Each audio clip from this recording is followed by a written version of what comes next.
Hello, everyone. Welcome to today's webinar, How to Improve Employee Engagement with Job Crafting. I'm Kaushik Vishwanath, Features Editor at MIT Sloan Management Review, and I'll be moderating this event. So today's webinar is about job crafting. Lots has been written about redesigning work and jobs, but job crafting is a new take on job redesign that puts workers at the center of deciding how to better align their skills and interests with the needs of the organization. To tell you more about how this works and why this may be something that works for you and your organization, I'm pleased to welcome our speaker today, Benjamin Laker. Professor Laker is Professor of Leadership at the University of Reading's Henley Business School and co-author of the new book, Job Crafting, just out from MIT Press. Welcome, Ben. Thank you so much, and welcome all here today to talk about things that are very important to us, jobs.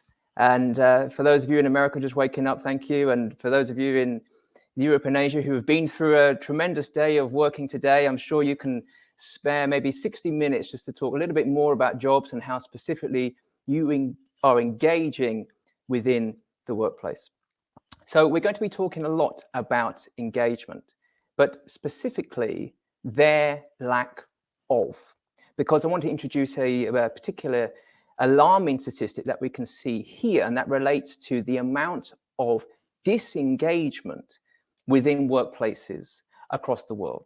Now, it's incredibly difficult to overstate the importance of employee engagement, and thus then the particularly concerning nature of disengagement. Now, what do we mean by disengagement? It's a particular state where employees feel that their capabilities are underutilized. As a result, they can be emotionally disconnected from the workplace and perhaps even lack motivation. They are present, they're clocking in on a morning and clocking out on an afternoon, but they may not be fully productive.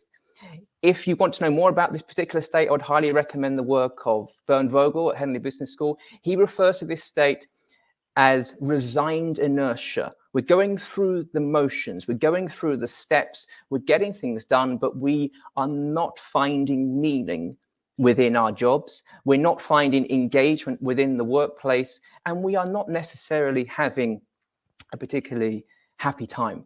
Now, research from Gallup, as you can see here, suggests that an astonishing 70% of workers don't actually consider themselves engaged right now. So have a think about the day that you're either coming into or the day that you've just left. How particularly engaged did you feel? And are you currently on the market looking for other opportunities within the workplace? This is not, I must stress, about necessarily being unhappy at work. It's about not finding work fulfilling or meaningful, which, given the current state of play in both economics and politics, is somewhat concerning. This has been an upward trend ever since the pandemic, and now the world that we're in, classified as the post-pandemic world, is creating instances that bring this phenomena to the fore.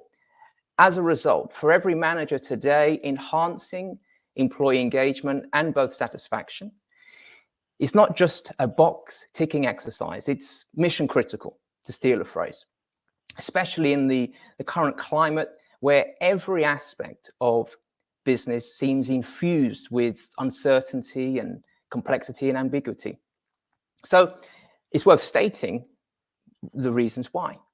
Now, we're not going back to 2020. I would rather close the lid on that particular chapter of our lives. But if we were to think now about engagement within the workplace, therein lies another question.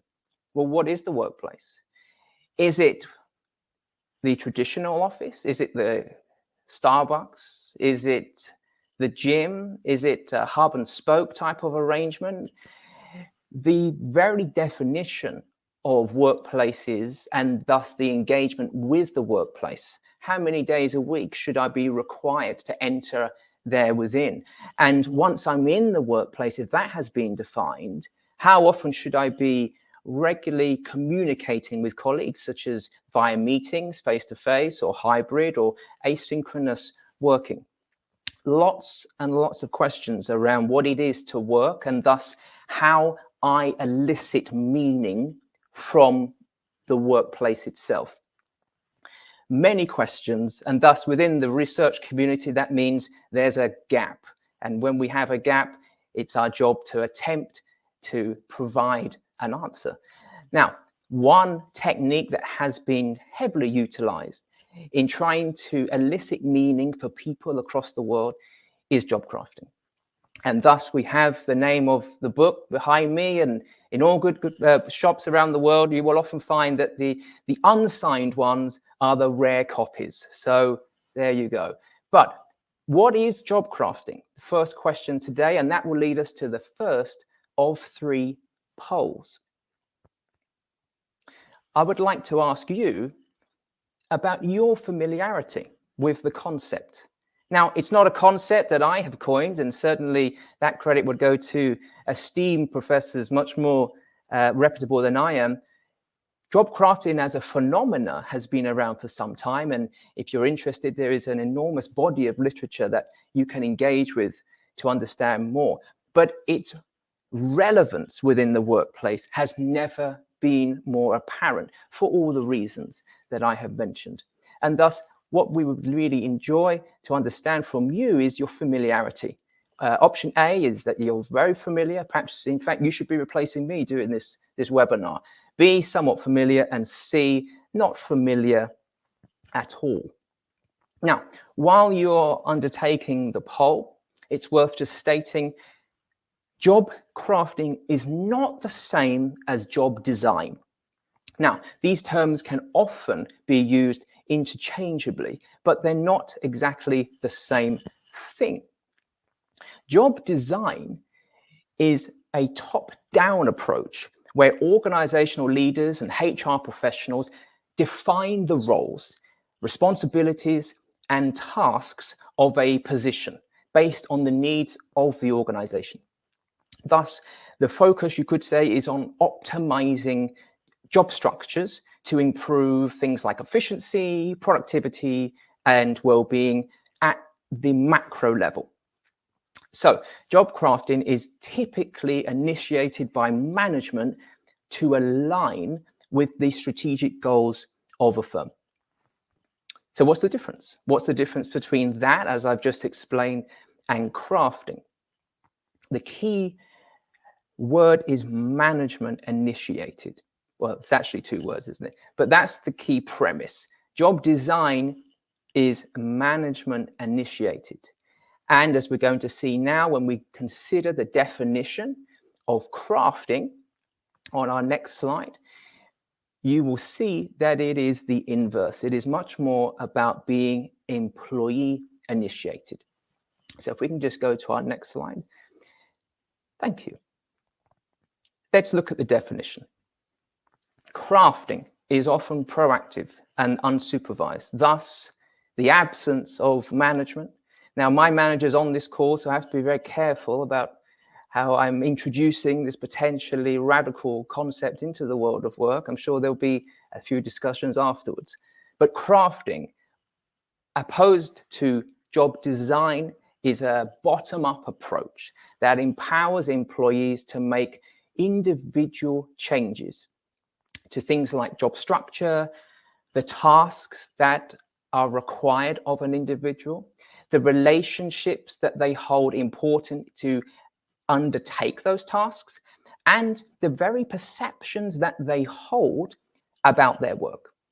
So in essence, you could say that while job design is about how jobs are structured by management to organize organizational effectiveness, crafting is about how employees individually tailor their jobs within the confines of said structure to better suit their own personal motivations and thus to improve their individualistic work experience. That's the difference. Now, this approach, you can start to imagine, emphasizes empowerment. Without that, you don't have anything. So you need empowerment, and you also need personal initiative. Thus, employees are not just passive recipients of assigned job crafting. They need to be given the autonomy to make those meaningful changes. And for this reason, crafting manifests in 3 distinct forms. The first form is what we call task crafting. Task crafting, as you can see here on the slide, involves changing task boundaries. What do we mean by a task? It's the routines, it's the requirements of a specific job. If you think about, if you have a job description, tasks are normally laid out in detail. So employees in the first aspect can engage in task crafting by choosing to do fewer, more, or different tasks than those prescribed in the job descriptions. It's a radical thought, I can assure you. I almost heard the gasp of the managers on the call with us, thinking, oh my gosh, what is being said here? Now, if you just continue the thought, allow yourself to consider something different. Task crafting allows employees to tailor their job to better fit one's skills and interests, which effectively, if you can go that far, allows them to create a role that feels more personally fulfilling and engaging. The second aspect of crafting is relational. Now, relational focuses on changing the relational boundaries of a job. This can involve modifying the quality or indeed the quantity of interactions with co-workers, clients, and other stakeholders. So by enhancing or redefining these relationships, employees can influence their work environment to become more supportive, more collaborative, and thus we know from research that this will have a significant impact on both satisfaction and team dynamics. So think about this. On a day-to-day basis, who are those that you most interconnect with? And actually, if you could choose, would you be able to think about others that within the workplace you would like to engage with? Or have those relationship boundaries being defined by the job description from day one? Third aspect relates to cognitive crafting. Now, this relates to the altering of the cognitive boundaries of a job. This essentially means changing one's perception of work's significance and meaning. And so by shaping how an individual views their job's impact and overall contribution to the wider organizational goals, individuals can feel greater purpose and motivation. So for example, if you're walking through SpaceX today and you were to speak to somebody who is in payroll, for example, and you said, what is it that you do for your job? Individual, if they have utilized cognitive crafting, you may expect a response such as, well, I am helping to colonize Mars. Because from their own perspective, they have cognitively decided that their contribution to the overall organization is such that they can see how their small piece of the jigsaw fits the wider picture. 3 types of crafting. Very, very different in their essence, but potentially have differing impacts. So what I would like to do is ask you to think about those 3 types of crafting and to consider which has the most significant impact on increasing engagement. The tasks, the relational, or the cognitive. If you're already thinking about crafting and potentially the implementation of, one of the questions that I normally get asked is, well, do I have to do all three? Because I can imagine that the cognitive crafting is somewhat easier to implement from a processual perspective than the task crafting. And of course, the answer is yes.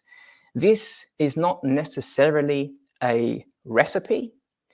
This is a menu from which you are able to pick and choose the elements that best fit within the confines of your current working structures and environments, and specifically the team and the team members that you have around you.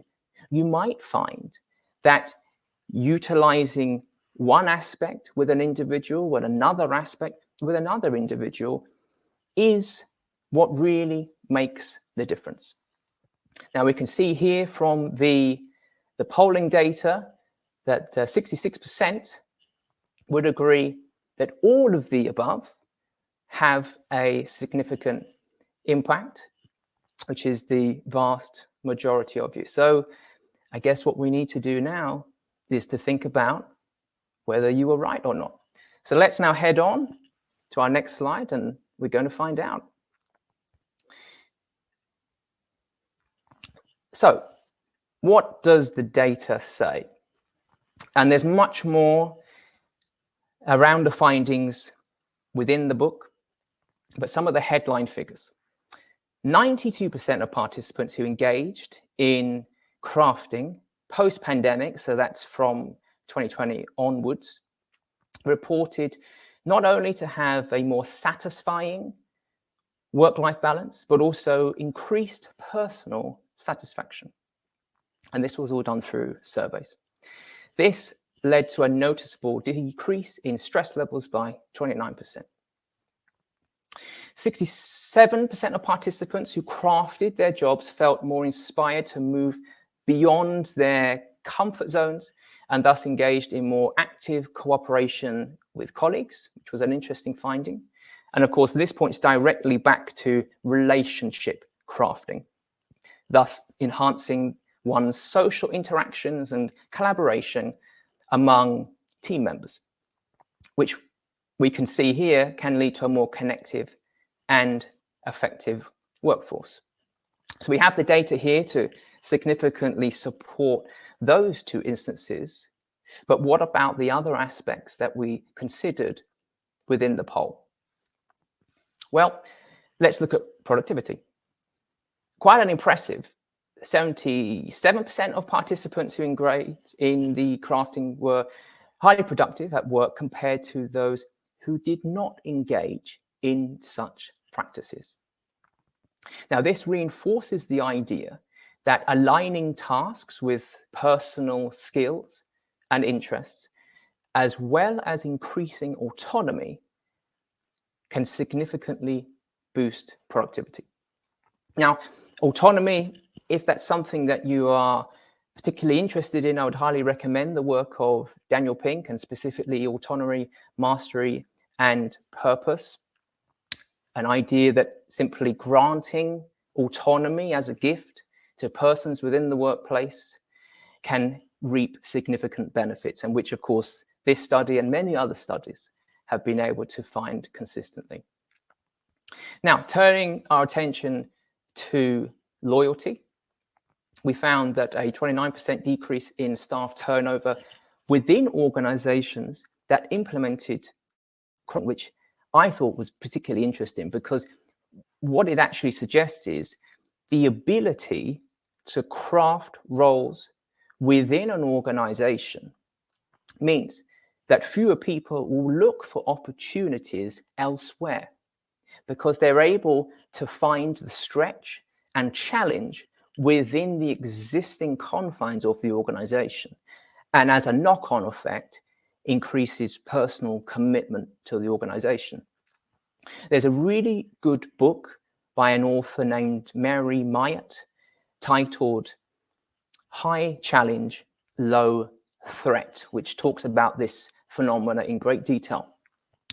And what Mary Myatt suggests is the two things that you find often within organization is a degree of challenge and a degree of threat.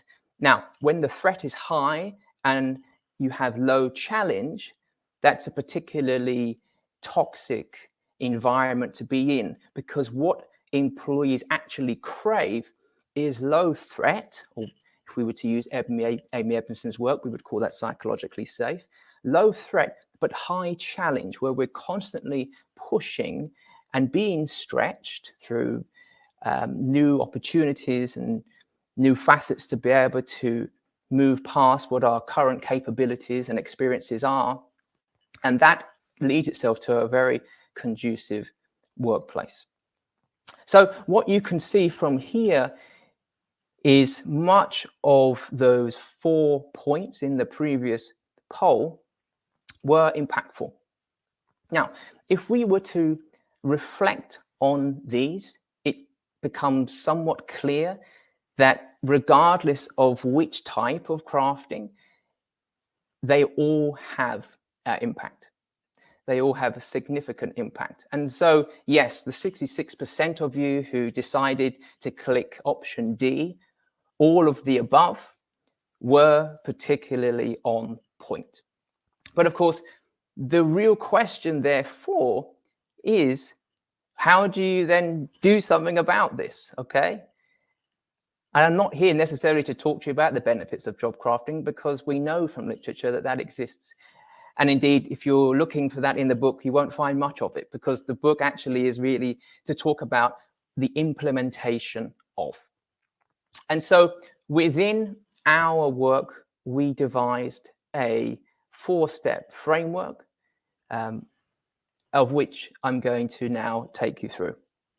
So if you're thinking about implementing crafting within the workplace in order to garner more engagement, this is a framework that we've devised that we think can help you.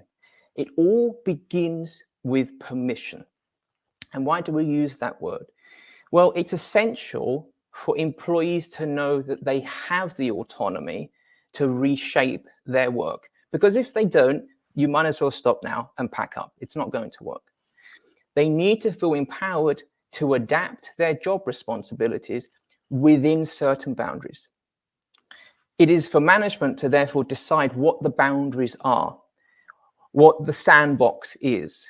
And once you've devised that, then allow them the autonomy, the permission to work within it. This is where the very foundation of job crafting lies.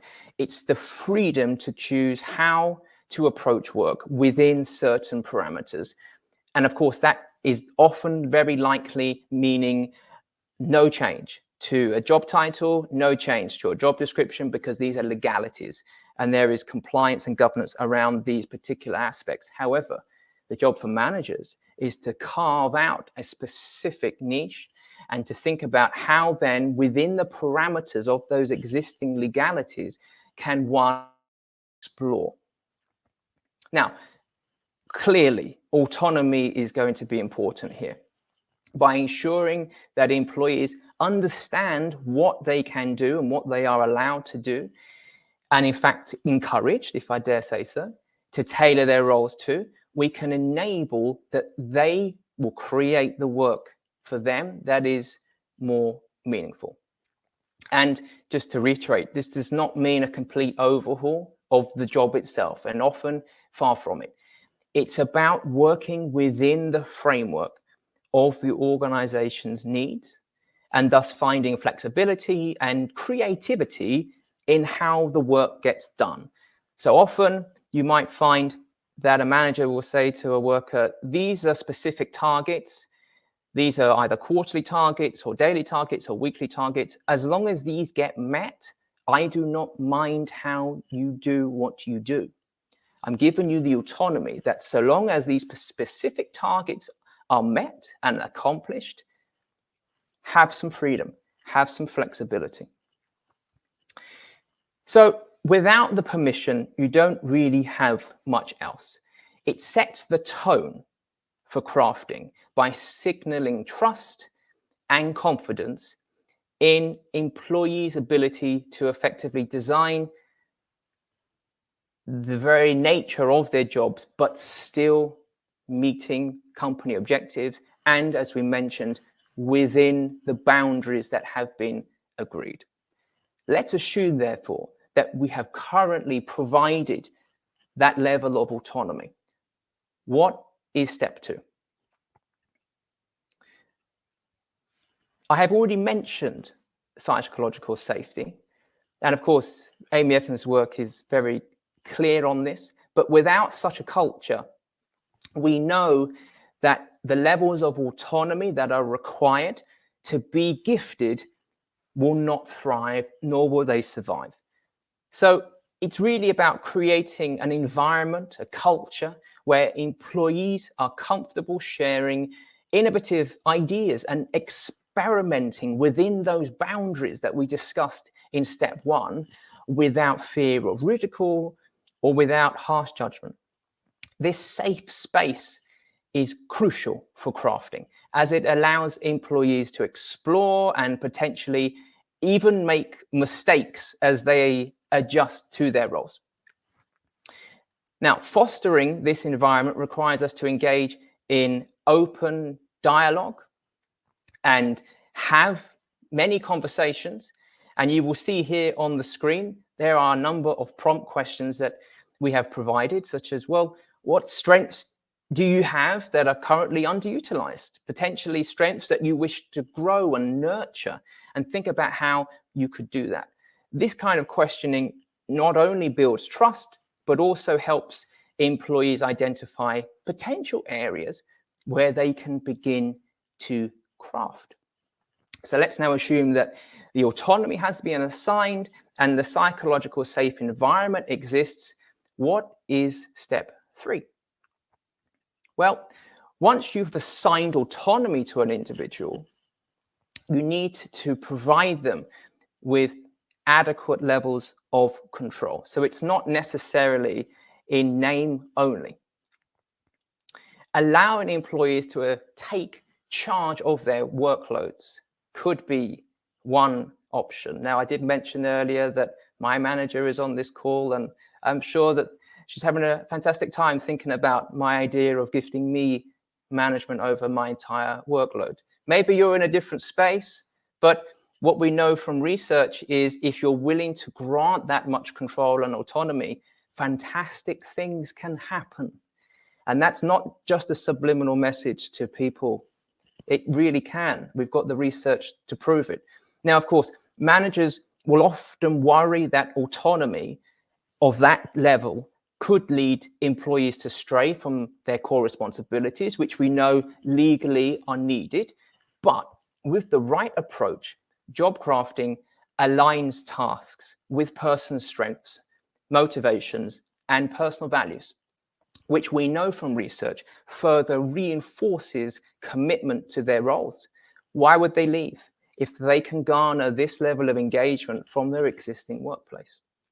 But clearly, I must caveat this, it's about striking the right balance, ensuring that employees' autonomy to craft is aligned with organizational objectives is clearly imperative. And this is where management comes in. Managers really need to think about how this works. And so managers transition from enforcers of work to enablers of work. And we've actually found that managers who focus on removing potential obstacles that can allow this to take place, who facilitate rather than dictate, can ensure that crafting is used effectively, not necessarily as an excuse to shirk responsibilities, but to add greater value into an organization. So what's the final step? Well, they're all important, but I potentially would argue that this is the most important. If you want to grow anything, once you've put it in, then it continues to require nurturing. Otherwise, it will die, it will fizzle out, it will disappear. And thus, we coined this as a capacity. This fourth and final step in the framework is about providing ongoing support with a focus on ensuring that employees have what they need in order to be able to achieve the above. So this could be clear boundaries, it could be the clear sandboxing, it could be protected time in order to be able to engage with crafting. And this is why we called it capacity, because if you've made the commitment and you've made the promise and you've created the culture in order to thrive, if there's no additional capacity to actually allow employees to engage and explore and experiment, then it's very much window dressing. It's very much saying, well, this is what you could have, but we're not going to think about how you can actually get there. So managers can help by providing things such as protected time, either in a day or in a week, or through one-to-ones, through those very important growth conversations. And what you will find is some organizations will garner this at a team level, others will utilize this at an individual level.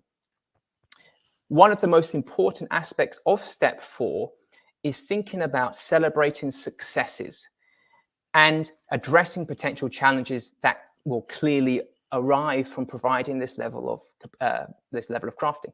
So recognizing employees' efforts and utilizing things like protected time can really help reinforce and encourage continued engagement. So once those 4 things are in place, this can help to sustain the engagement and the level of autonomy that is required within organizations to ensure that job crafting can remain ever more so. Let's now think about the third and final poll question. Based upon everything that I have said, what do you think is the biggest barrier to implementing job crafting as a phenomenon? Now, I've deliberately not picked an option that you can click that says all of the above, because you managed to spot that one earlier. So here you have to choose a specific barrier. Is it lack of awareness? Is it resistance? Is it the uncertainty? Is it potential concerns on workflow and things like productivity? What you're going to find here, I believe, is a mixture. And I think this will depend upon the context in which you find yourself in, which is very consistent with what the research says. There is no silver bullet for the implementation. It is very much on a case-by-case basis. And as you can see here from the results, we have quite a split as predicted. That is because the context in which you find yourself in is particular and specific to said context. But one thing that we can agree on is management's role within this. It will live or die by the contribution and the willingness of managers to create the space in order for such an initiative to thrive or not thrive. And so I'm going to be finishing in a moment and we're going to move to Q&A, but just to leave you with 3 key takeaways. Firstly, empowerment is the catalyst for engagement. It has to be. And if there is no engagement, then we have significant problems. And secondly, the role of establishing psychological safety to encourage said empowerment cannot be overstated. Because in creating an environment where employees feel safe to express their ideas and to experiment and take calculated risks, we can culture a culture of innovation. And lastly, point 4 of the framework, ongoing support requires sustainability. Job crafting is not a one-off event, but a continuous journey. And as we know with many continuous journeys, they're quite hard. And thus they require persistent support from all levels of managers. And so just to wrap here, by embracing and fostering crafting, which I significantly hope that you do, we can set the stage for a more resilient, more adaptable, more thriving organization. Thank you for your engagement today. I hope you weren't particularly disengaged from this process. And I certainly look forward to thinking and hearing about how potentially you implement these ideas to create your own transformative work environments. So thank you for listening. Thank you, Ben, for that very insightful presentation. I'd like to remind everyone who's attending today that Ben's slides and the recording of this presentation will be available to you after the webinar. With that, I'd like to move into Q&A. I noticed that we've received quite a lot of questions, and many of them, if I can just group some of them together and summarize some of the themes, there seem to be a lot of practical concerns around how to actually implement job crafting in an organization. People have questions about what about repetitive or very standardized tasks that that an organization needs to fulfill. There are questions about how does job crafting then translate into sort of customer experience, if that is the primary concern of an organization or a business. How do you continue to deliver to customers if everyone in the organization has the opportunity to craft their own job? So before we get into specific questions, Ben, I wonder if you could take a moment to just address some of these practical concerns that you might hear coming up when managers are confronted with the question of job crafting. Absolutely. And often it's a very aggressive response. Oh my gosh, we couldn't possibly do this here because you don't understand the type of work that we do. And this is where then the job of the manager is to think about ring fencing the tasks that are particularly solidified. These are concrete. We can't touch these. However, there are things in and around them. So for example, if there are certain tasks that require, and because of the legalities or compliance reasons, why not take a step back to think about how we engage with that? So if you have a task that talks about completing a particular budget on a particular day, and we can't possibly think about giving this to someone else, well, have you thought about where the person can sit in order to undertake that work? Have you thought about entertaining a conversation that suggests they don't have to be in the workplace 5 days a week? What's actually more meaningful for them individually? Maybe the autonomy in this regard is granting them more flexibility in terms of working hours or in terms of the device that they use or the types of asynchronous techniques that they might be able to use, or whether they're in a physical meeting to discuss that particular work, or indeed whether they're granted the autonomy to have meeting-free days, these types of other engagement measures. Once you've decided what is up for grabs and absolutely these things are not, the conversation can be more about how do we grant people autonomy to go about creating the fixed deliverables, as opposed to making alterations to the fixed deliverables. I see. Let's get into some of the specific questions that we received during the webinar. This one is from Syed, who asks, how can an organization assess whether its culture is conducive to job crafting, and what steps can be taken to foster such a culture? Well, there are many culture tools out there that are available, so you can psychometrically assess culture.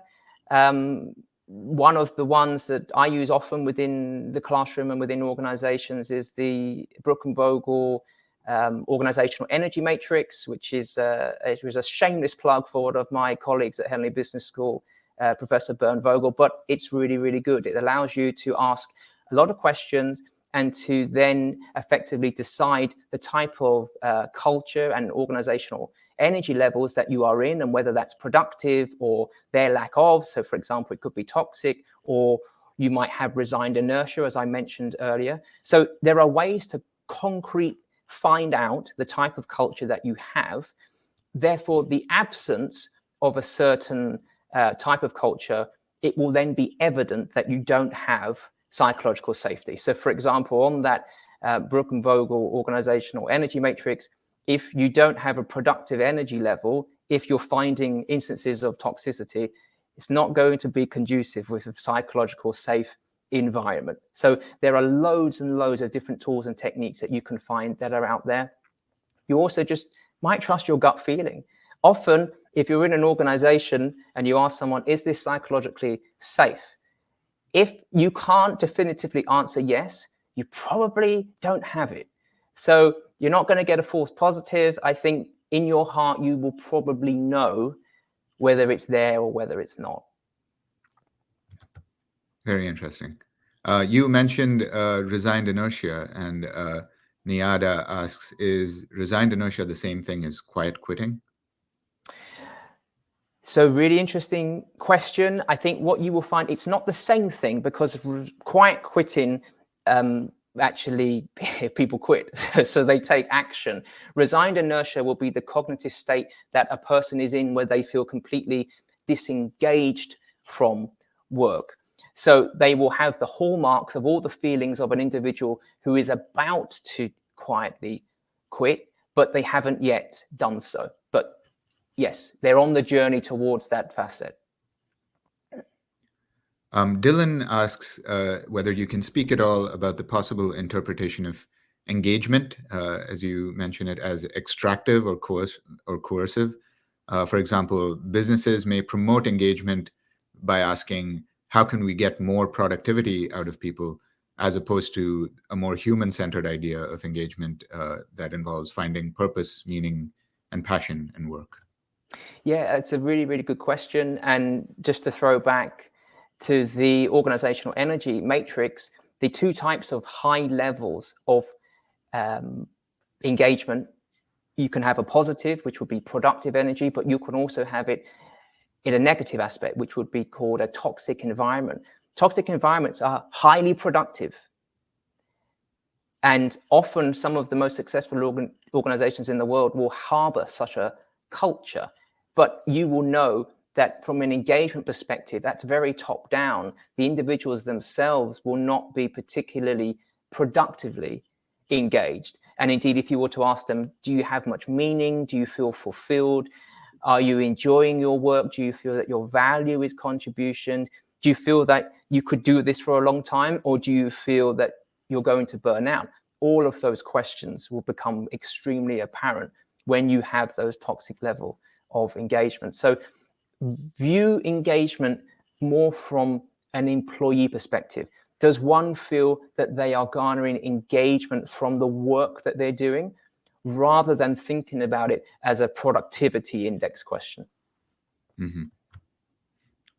And Roji asks, while implementing job crafting, some employees may show a tendency to avoid functions that are risky, hard to finish, and less rewarding. How do you overcome such issues?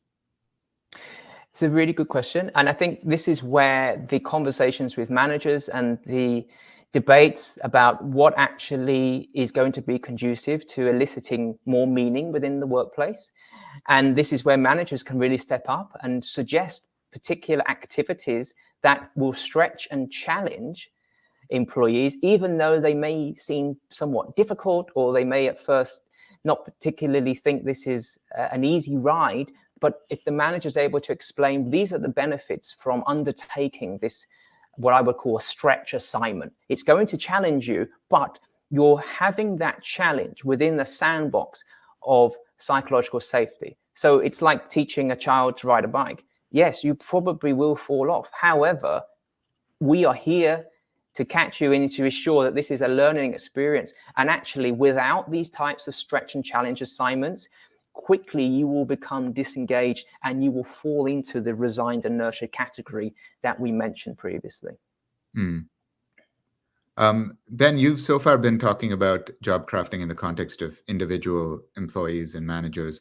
We have a couple of questions from Julie and Arib, which are similar in terms of asking about whether there's a team-based approach to job crafting, and what if there is a clash between job crafting done by different colleagues in the same department. For example, if there's redundancy between tasks that multiple employees want to do, and how to navigate constructive competition between peers while leveraging job crafting. So often you will find that organizations which are adopting a project-based approach to working rather than typical silos will already be initiating crafting without actually realizing it. And this is where then you will have individuals who maybe by assignment will be undertaking a piece of work that's very collaborative. And the assignment is based not necessarily on hierarchy, but more about how the contributions of individuals can be to a certain project. Let's say that project is 6 months, fast forward to another 6 months, people are then assigned to another project. So you're in teams as such, but these teams are cross-functional. These teams essentially exist for a period of time while the work is being undertaken, and then the team is dissolved.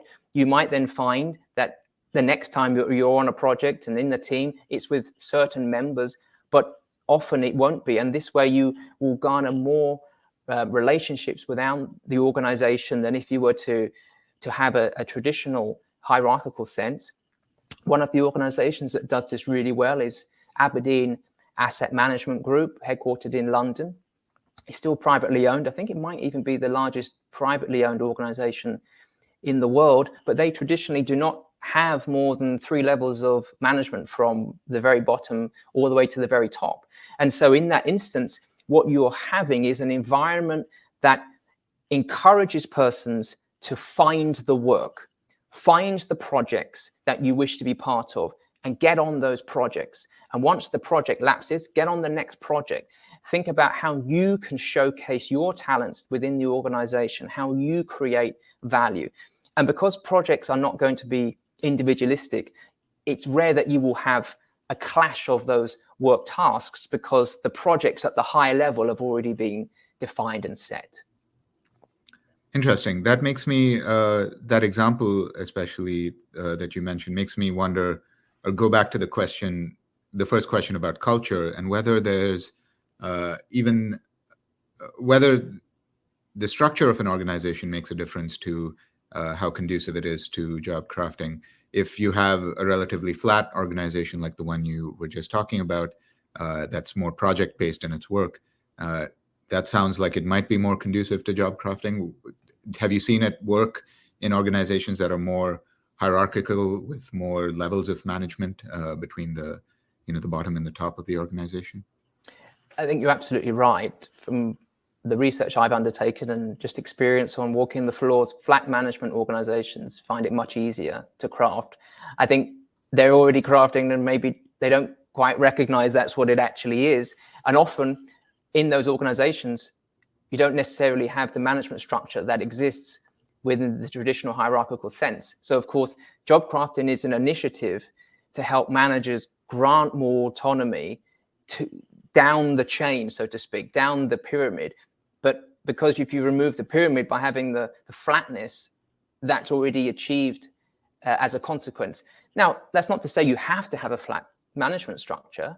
If you have really good managers who are invested in the growth potential and providing stretch and challenge to members within their teams, there's lots of things that can be done. And today, we're very focused on talking about the tasks themselves, but the relationship crafting is a really quick win. It's thinking, well, why don't you go and find other people within the organization who do similar things to what you do? Or think about the other stakeholders in the organization, not directly impactful, but the other stakeholders who are reliant on the work that you do that you might not have even considered. Go out and find them and just engage with them, because then you're going to get a different perspective on the value that you have and the contribution that you make within the organization. That I have seen done really well, and it can make a huge difference to the level of motivation of said individual. Mm. Yeah, since you brought up relational crafting, we have a question here from Sobita about that, who asks, does relational crafting include interactions with mentors or people from other areas of work with whom an employee may not usually interact with? Yeah, absolutely. It's thinking about within the confines of what I currently do and the existing relationships that I hold and have, where else could I go to elicit meaning and think about building rapport? And that could be mentors, it could be other stakeholders within the organization, it could be other people in different departments doing the same job that I currently do, but I've never really reached out. We have a question from Jason about job crafting for neurodivergent employees. They want to know, is there any research about cognitive crafting in neurodivergence? Jason has ADHD and dyslexia, or employees with autism or age-related cognitive decline. Any anecdotal experience or research that you have about this? Well, I am somewhat autistic, which people, if they know me, will tell you you didn't need a webinar to work that out. But from much of our research, we have considered the impact upon all types of persons. And what we can find is that there's no significant difference upon the impact of individuals, whether they're neurodiverse or not. Everything comes back to the role of the manager. It's about how that relationship between manager and employee, how the manager is now given this as a tool effectively to help the employee's presence within the organization. And so if, for example, that relationship crafting could be more challenging, then think about it in terms of tasks. So one of the activities I have seen undertaken really well was asking people, write down everything that you do as a list, put them on the table. What's everything that you do? And this was very powerful, because then what you can start to think about is, can you now give me an answer about, if everything that you do, rank them in terms of which you think makes the biggest contribution to the organization. And then for each of these tasks, which people do you currently rely on in order to undertake these tasks? Then you start to think, if there were other people in the organization, would you want to meet them? Yes, no question. Now, the answer could be no, in which case relational crafting may not be the avenue to explore. But if you could then ask questions such as, what could I do as a manager to help you do this task in a way that you would like to see it done? That's a universal question for anybody within the workplace. And I'm sure that most people have an idea about how to do something better than it's currently being done, because ultimately you're the master of that work process. And so this provides a platform for those conversations to take place. Whereas we know it can be difficult for individuals to bring questions and conversations to managers about, well, I'm currently doing this, but I think I could do it better if only X, Y, and Z. The manager in this instance initiates that conversation. So if there is any information and if there's any thoughts that are currently being held by individuals, here is the avenue for that to be transmitted. Well, we have a really interesting question here from Solimar, who asks, I have seen self-starter employees do this proactively, that is job crafting, with or without management, and managers that are so hands-off that they have lost control of what is being achieved and produced. Any advice for managers on how to ensure that it is happening more equitably, or to right the ship if things have gone astray? Well, now that managers can be more aware of what the phenomena is certainly a good step. And I think this is a really great observation. You will find this. There are some individuals who will not seek permission to craft. They have already started doing it, and indeed they've made their career out of doing it. So they're constantly building networks, building relationships. They themselves have a significant cognitive perspective on the value that they bring to the organization. It might even be too high, but in their own world, that's their truth. So for managers, it's very important that you are setting the confines, as we mentioned at the beginning. Now, that may be for individuals who, let's say they're taking this to the extreme and they are redefining the very tasks that they are doing, but outside the boundaries of those confines. So for a manager, that's the first thing. You've got to define, where is the sandbox? These are the things that must exist and will not change. However, these are the things that I, as a manager, permit you flexibility to experiment within. And that's the choice of the manager. And that's, if they make that choice, then they will remain in control. Sundar asks, how do you keep job crafting an ongoing process rather than one and done? Constant review with individuals is a great way. So, for example, you might even check in on certain relationships that have been formed over the next 6 months or 12 months, or constantly asking persons to define the level of meaning that they have in their work, or how do you see yourself contributing to the wider organization in the next 12 months, or what would be your targets for the next 12 months in terms of how you contribute your job specifically. How does that augmentate out? These can be ways, or even with tasks. Which tasks do you wish to focus on within the next 12 months, and then repeat that annually. So we're almost out of time, but if we can get to one or two more short questions, that would be great. So let me just ask you very quickly. Jeffrey wants to know, how does job crafting impact compensation in an organization?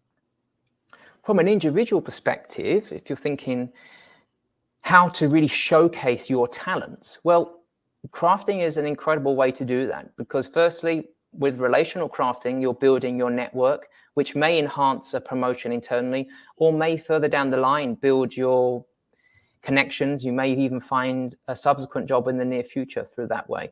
From a cognitive perspective, by having greater meaning and autonomy within the workplace, that can really manifest into others, and that will be very conducive to others. When they are working with individuals who are finding great meaning and great rapport, naturally, it's going to rub off on other individuals and you will shine.